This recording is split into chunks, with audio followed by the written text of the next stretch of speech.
आपका central employ news YouTube channel के नए और प्रेस वीडियो में आपका हार्दिक स्वागत है। 50 करोड़ कर्मचारियों के लिए खुशखबरी, न्यूनतम वेतन में बढ़ोतरी का नोटिफिकेशन जारी। वही सभी पेंशनर्स व कर्मचारियों को महंगाई भत्ता में भी बढ़ोतरी पर आदेश जारी। तो बने रहे एकदम वीडियो लास्ट तक और जानिए इस पूरी खबर को।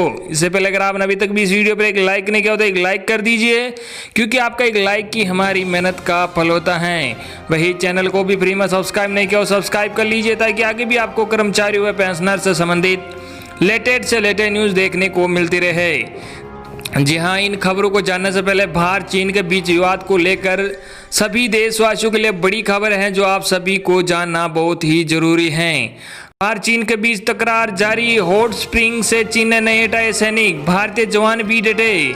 जी हाँ, आपको बता दें कि ताज़ा खबर यह है कि लद्दाख के एक इलाके में दोनों देशों के बीच गतिरोध बना हुआ है। हॉट स्प्रिंग एरिया से चीन ने अपने सैनिक नहीं हटाए हैं, जवाब में भारत के सैनिक भी वहां तैनात हैं। चीन की नीयत भी उसके सामान की तरह कमजोर है। न चीन के सामान पर भरोसा किया जा सकता है और न ही उसके वादे पर। ताज़ा खबर यह है कि लद्दाख के एक इलाके में दोनों देशों के बीच गतिरोध बना हुआ है। हॉट स्प्रिंग एरिया से चीन ने अपने सैनिक नहीं हटाए हैं, जवाब में भारत के सैनिक भी वहां तैनात हैं। दोनों देशों के 50-50 सैनिक हॉट स्प्रिंग एरिया में मौजूद हैं। हालांकि सूत्रों के हवाले से खबर है कि भारत और चीन के बीच ये सहमति बन गई है कि वो अपने सैनिकों को लद्दाख के दूसरे इलाकों से धीरे धीरे पीछे हटा लेंगे, लेकिन दोनों देशों के बीच आपसी विश्वास में कमी है। हॉट स्प्रिंग एरिया इसका एक उदाहरण है, जहां दोनों देशों की सेनाएं अभी तैनात हैं। भारत एलएसी पर पूरी तरह मुस्तैद, भारत एलएसी पूरी तरह मुस्तैद हैं। चीन से तनाव के बीच भारतीय वायुसेना की शक्ति में और ज़्यादा बढ़ोतरी हो गई है। अमेरिकी कंपनी बोइंग ने भारत को सभी अपाचे और चिनूक हेलीकॉप्टर की डिलीवरी कर दी है। भारत ने वायुसेना के लिए सितंबर 2015 में 22 अपाचे और 15 चिनूक हेलीकॉप्टर्स की डील की थी। अब समुद्र में डूबेगा चीन का अहंकार। जी हाँ, चीन पर्वत पर पिटा और अब समुद्र में उसका अहंकार डूबेगा। समुद्र में भी चीन पर अंकुश लगाने की तैयारी भारत ने कर ली है। इसमें दुनिया की 3 बड़ी नौसेनाएं भारत के साथ है, यानी हिंद महासागर से अरब सागर तक चीन की दादागिरी खत्म हो जाएगी। मलाबार में भारत समेत 4 देशों का नौसैनिक युद्धाभ्यास होगा। अमेरिका और जापान की नौसेना युद्धाभ्यास में शामिल होगी। ऑस्ट्रेलिया भी नौसैनिक युद्धाभ्यास में शामिल हो सकता है। युद्धाभ्यास में शामिल चारों देशों की चीन के साथ तनातनी है। अगली बड़ी खबर, पेंशनर्स की प्री 2016 के फिक्सेशन के लिए बढ़ाए आवेदन की अंतिम तिथि। जानिए अब कब तक कर सकते हैं अप्लाई। जी हाँ, आपको बता दें कि पेंशनर्स व पेंशनर वेलफेयर विभाग के निदेशक मुकुंद सोहानी ने बताया कि दिनांक 1 जनवरी 2016 से पूर्व के पेंशनर्स एवं पारिवारिक पेंशनर्स की पेंशन संशोधन के लिए आवेदन प्रस्तुत करने की अंतिम तिथि को 31 जुलाई 2020 तक बढ़ाया गया है। सोहानी ने बताया कि जिन पेंशनरों पारिवारिक पेंशनरों ने अभी तक 7वें वेतनमान आयोग के अनुसार पेंशन संशोधन के लिए आवेदन प्रस्तुत नहीं किया है और जो दिनांक 1 जनवरी 1991 से पूर्व सेवानिवृत्त हुए हैं, वे अपना आवेदन पेंशन विभाग एवं संबंधित क्षेत्रीय कार्यालय में 31 जुलाई 2020 तक अवश्य जमा करा देवे। सोहानी ने साथ ही बताया कि 1 जनवरी 1991 से 31 दिसंबर 2015 तक सेवानिवृत्त पेंशनर्स पारिवारिक पेंशनर भी अपना आवेदन संबंधित कोषालयों में 31 जुलाई 2020 तक अवश्य जमा करा देवे, ताकि सभी की पेंशन संशोधित की जा सके।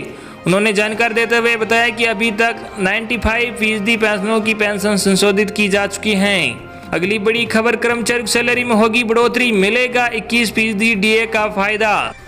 जी हां, आपको बता दें कि स्टेट एडमिनिस्ट्रेटिव ट्रिब्यूनल ने बुधवार को बंगाल सरकार के महंगाई भत्ते डीए से जुड़ी समीक्षा याचिका को खारिज कर दिया है। इस याचिका में सेठ के उस आदेश पर फिर से विचार करने के लिए कहा गया था, जिसमें कहा गया है कि राज्य के कर्मचारी केंद्रीय कर्मचारी के बराबर डीए पाने के हकदार हैं। पश्चिम बंगाल सरकार ने इसी आदेश के खिलाफ याचिका दायर करते हुए कहा कि कोरोना संकट की इस विपरीत परिस्थितियों में सरकारी खजाने पर प्रभाव पड़ा है, लिहाजा इस फैसले पर फिर से विचार किया जाए। सेठ ने राज्य सरकार की याचिका में दिए गए इस तर्क और अन्य तर्कों पर असहमति जताई और कहा कि याचिकाओं का कोई आधार नहीं है, लिहाजा इसे निरस्त किया जाता है।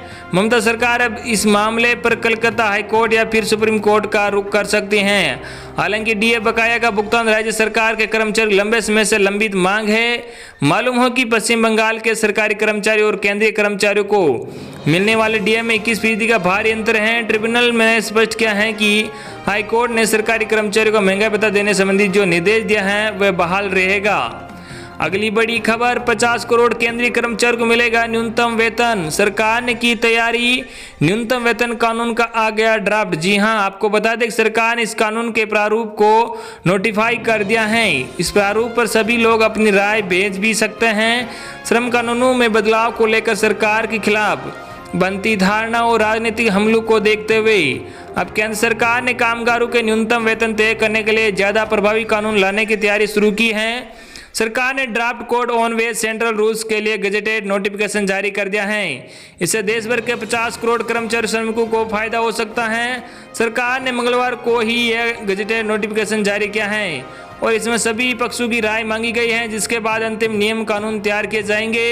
गौरतलब है कि संसद में 1 साल पहले ही कोड ऑन वेजेज बिल पारित हो चुका है। सरकार का दावा है कि इनमें से न केवल लोगों की जीविका बल्कि उनके बेहतर जीवन का ध्यान रखा गया है। प्रारूप के मुताबिक न्यूनतम वेतन तय करने का अधिकार केंद्र और राज्य सरकारों के पास होगा। श्रम सुधारों के तहत सरकार ने 4 लेबर कोड प्रस्तावित किया है, जिनमें से पहला न्यूनतम वेतन का अधिकारी है। कोरोना संकट के बीच हाल में कई राज्य सरकारों ने श्रम कानूनों को इंडस्ट्री के पक्ष में लचीला बना दिया है, जिसकी वजह से ट्रेड यूनियन उनकी आलोचना कर रहे हैं और केंद्र सरकार की छवि पर भी असर पड़ा है। क्या है इस प्रारूप में? पहले के विपरीत इस ड्राफ्ट में एक बड़ा बदलाव यह है कि नियोक्ताओं को हर कर्मचारियों को सैलरी स्लिप देना होगा, चाहे वह फिजिकल हो या इलेक्ट्रॉनिक रूप में। इससे पारदर्शिता बढ़ेगी और कामगारों का उत्पीड़न कम होगा। सरकार द्वारा जारी अधिसूचना के मुताबिक इसमें 123 तरह के पेशे को शामिल किया गया है। एक कुशल श्रेणी में लोडर या अनलोडर, लकड़ी काटने वाले, office boy, cleaner, gateman, sweeper, attendant, बेलदार आदि शामिल हैं।